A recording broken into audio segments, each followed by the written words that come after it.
Home guard Kumar గారు telephone లైన్లో సిద్ధంగా ఉన్నారు. నమస్తే అండి కుమార్ గారు. మేడం నమస్తే మేడం. మా బతుకులకు భద్రత లేదు అనుకుంటూ మీరు ఆందోళన నిర్వహించారు. మరి ఈ ఆందోళన తర్వాత మరి విధుల్లో చేయడానికి హోంగార్డులు మీరు అంతా సిద్ధంగా ఉన్నారా ఇప్పుడు? మేడం మేము సిద్ధంగా ఉన్నాం మేడం. అయితే ఈ రోజు మనకు ఎందుకంటే మా డీజీపీ గారు మా సార్ బుద్ధున నిన్న లైవ్ లో కూడా ఇచ్చారు. ఆయన ఏమని ఇచ్చాడంటే మీరు మీ డ్యూటీ చేసుకోండి అని ఇచ్చాడు మేడం.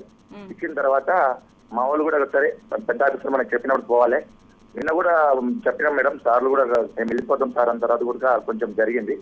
దానివల్ల నేను అదే మేడం కోరు కూడా ఒకటే మేడం, షోకాజ్ నోట్లకి మళ్ళీ మమ్మల్ని కొంతమంది భయపడుతారు. షోకాజ్ నోట్లు అంటే ఏందో ఉద్యోగాలు పోతాయేమో మనం ఆగం చేస్తారేమో అని కొంతమంది ఊర్లో కూడా వెళ్ళిపోయారు.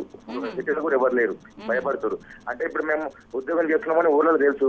ఇప్పుడు ఉద్యోగం పోయినట్టే మాకు మళ్ళీ భయం అవుతుందని చావాలా బతకాలని కొంతమంది, మా అమ్మకి తెలిస్తే మళ్ళీ మా నాన్నకి తెలిస్తే మమ్మల్ని ఏమవుతారో వాళ్ళు ఏం చేసుకుంటారో వాళ్ళను చచ్చిపోతారేమో అని కొంతమంది భయపడుతున్నారు మేడం.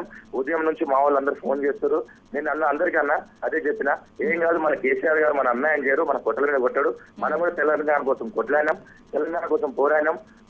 పోలీసులతో పాటు ఎస్ఐ గారితో పాటు సీఏ గారితో పాటు మనం కూడా కలిసి పనిచేసినాం, తెలంగాణ సాధించినాం. మనకు అన్యాయం చేయరు మన కేసీఆర్ గారు అని చెప్పినా మేడం. అందరికి అదే చెప్పడం జరిగింది. షోకాజ్ తీసుకుంటాం మేడం. మేము అందరూ ఈ రోజు ఇచ్చిరంట మేడం, అందరికి షోకాజ్ నోట్లు ఇచ్చిరంట. మేము తీసుకుంటాం మేడం. దానివల్ల మాకు ఎలాంటి హాని జరగదు మేడం. ఇంకొకటి మేడం, షోకాజ్ ఎందుకు ఇస్తారు మేడం? మేము తప్పు చేసాం మేడం. మేము ఈ బస్సులు తగలబెట్టలేదు, రైలు తగలబెట్టలేదు, అన్ని పార్టీలు చేసారు. అది మేము ఏ పార్టీ కోసం చేయలేదు మేడం. మాకు ఏ పార్టీ మాకు ఎంకరేజ్మెంట్ లేదు మేడం. మాకు మా తెలంగాణ మా కేసీఆర్ మాకు చేయాలి మేడం, చేస్తారని ఇచ్చింది మేడం. పేపర్ కూడా ఉంది, హరీష్ రావు గారు చెప్పిన పేపర్ ఉంది. ఆయన 4th క్లాస్ ఎంప్లాయ్ చేస్తామని చెప్పిన హరీష్ రావు సార్ గారు, కేసీఆర్ గారు కూడా చెప్పారు.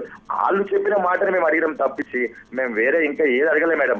ఎందుకంటే 3 సంవత్సరాలు అవుతుంది తెలంగాణ వచ్చి, అందరికీ చేస్తుండు కేసీఆర్ గారు, అందరికీ చేస్తుండు. కానీ మాకెందుకు పట్టించుకోవట్లేదు, మమ్మల్ని ఎందుకు చిన్న చూపు చూస్తుందని చాలా సార్లు చాలా విధాలుగా అప్రోచ్ అయినా మేడం. మా లీడర్లు మా వాళ్ళు మా హోంగార్డ్ దాంట్లో కూడా చాలా మంది లీడర్లు, రాజేందర్ రెడ్డి వాళ్ళు వీళ్ళు చాలా మంది పోయారు madam. Right, thank you very much Kumar గారు.